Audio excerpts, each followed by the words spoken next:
Hello, so I am sure that you are all aware that as Lansdowne Church we are looking at Romans 12 verse 12 as our kind of verse of the year. And I specifically wanted to have to look deeper into the verse patience in affliction. And I was trying to think of what is the best person in the Bible who is the best example of patience in affliction. And, of course, Jesus is the best example of that. But after Jesus, I think perhaps Job is probably the best example, because we hear all of these awful things that happened to him, and his faithfulness to the Lord is just incredible.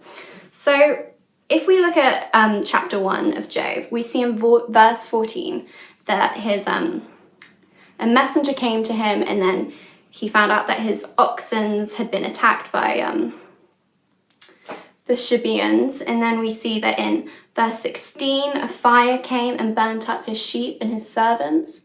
And then we also see that in verses 17, the Chaldeans came and made away with his camels.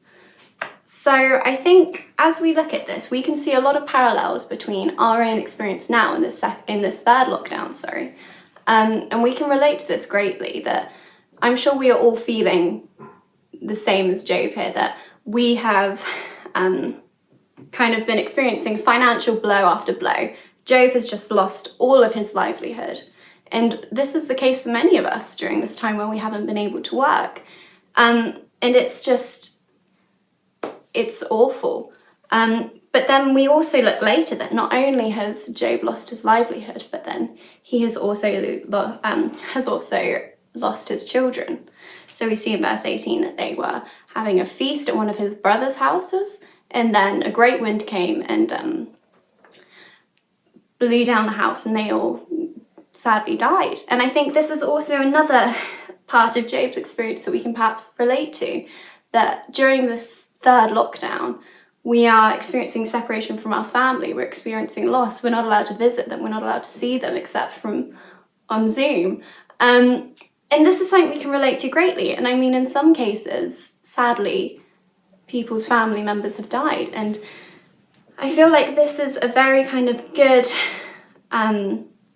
we can relate to it quite well, that it's kind of each lockdown, we're now up to 3, we're experiencing more kind of loss of livelihood, in the same way that Job has 3 kind of rounds of losing his livelihood. And then we see in verse 18 that he experiences a great loss of losing his children, and we can experience that, and we can really relate to that, whether it's by, sadly, people dying because of this virus, or if it's because of separation. And I think the way we see Job respond to a situation which is very similar to our own is when he says, "Naked I came from my mother's womb, and naked shall I depart. The Lord gave, and the Lord has taken away. May the name of the Lord be praised forever." And I just want to encourage us all to pray that God's Spirit would help us to have the same attitude and the same faithfulness to God in these hard times.